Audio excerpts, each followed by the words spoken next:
guys, welcome back to my channel. It's me, your Leban's vlog.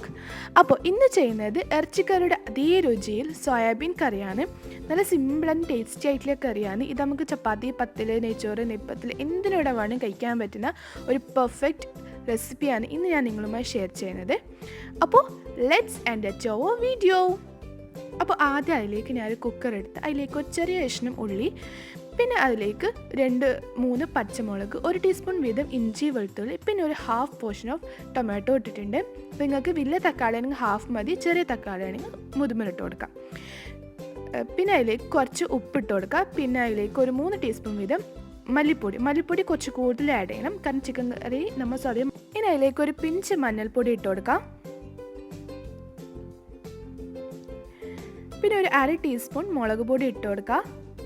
പിന്നെ അതിലേക്ക് വറുത്ത fennel seed, അതായത് പെരിഞ്ജീരകത്തിൻ്റെ പൊടി ഇട്ട് കൊടുക്കാം. നല്ലൊരു ഫ്ലേവറാണ് ഇത് ഇട്ട് കൊടുക്കുമ്പോൾ. ഇനി അതിലേക്ക് ഒരു 10 മിനിറ്റ് ചൂടുവെള്ളത്തിൽ കുതിർത്തി വെച്ച് സോയാബീൻ ഇട്ട് കൊടുക്കുക. സോയാബീൻ അവിടെ പീസാക്കിയിട്ടുണ്ട്, കാരണം എൻ്റെ ഇത് വലിയ സോയാബീൻ ആയതുകൊണ്ട് ഞാൻ പീസാക്കിയിട്ടുണ്ട്. ചെറുതാണെങ്കിൽ പീസാക്കണ്ട. അപ്പോൾ ഇതിൽ കുറച്ച് വെള്ളം ഒഴിച്ച് അതിന് മുന്നേ കറിവേപ്പില ഇട്ട് കൊടുക്കാൻ മറക്കരുത്. കറിവേപ്പില ഇട്ട് കൊടുത്ത് ക്ലോസ് ചെയ്ത് ഒരു 2 വിസിൽ വരുന്നവരെ വെയിറ്റ് ചെയ്യാം.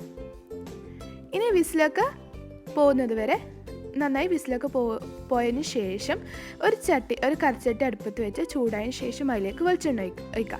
എന്നിട്ട് അതിലേക്ക് എന്ത് ചെയ്യുക, നമ്മളെ ഉലുവിട്ട് കൊടുക്കാം.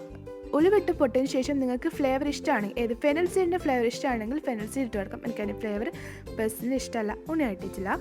ഇനി അതിലേക്ക് ഒരു ചെറിയ ഉള്ളിയിട്ട് നന്നായിട്ട് ഉള്ളി നന്നായിട്ട് വഴറ്റിയതിന് ശേഷം അതിലേക്ക് കറിവേപ്പില ഇട്ട് കൊടുക്കാം.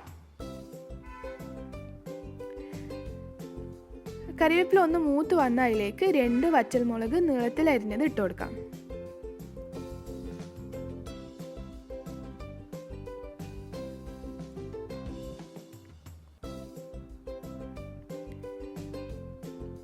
ഇനി ഇതിലേക്ക് ഒരു പിഞ്ച് മഞ്ഞൾപ്പൊടി ഇട്ട് കൊടുക്കണം. അതോടൊപ്പം ഒരു 1/2 ടീസ്പൂൺ കുരുമുളക് പൊടി ഇട്ട് കൊടുക്കാം. നിങ്ങൾ എരിവ് മെയിൻറ്റെയിൻ ചെയ്യണം, ഓവർ എരിവായി കൂടാ. അപ്പോൾ നിങ്ങളത് നോക്കിയിട്ട് വേണം ഈ മുളക് പൊടിയും പച്ചമുളക് പിന്നെ കുരുമുളകിൻ്റെ ഒക്കെ ഇട്ട് കൊടുക്കാൻ വേണ്ടിയിട്ട്. ഇനി നന്നായിട്ടൊന്ന് വഴറ്റുക. അതിൻ്റെ ഒരു പച്ചമണം മാറുന്നത് വരെ ജസ്റ്റ് ഒരു 5 മിനിറ്റ് വഴറ്റിയതിന് ശേഷം അതിലേക്ക് എന്ത് ചെയ്യുക, നമ്മൾ ഈ കുക്കറിലെ മിക്സിയിലേക്ക് ഒഴിച്ചു കൊടുക്കാം.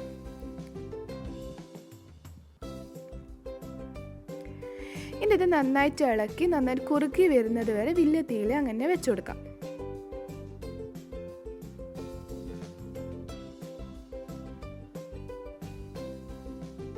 ഇതിപ്പോൾ കുറുകി വന്നിട്ടുണ്ട്.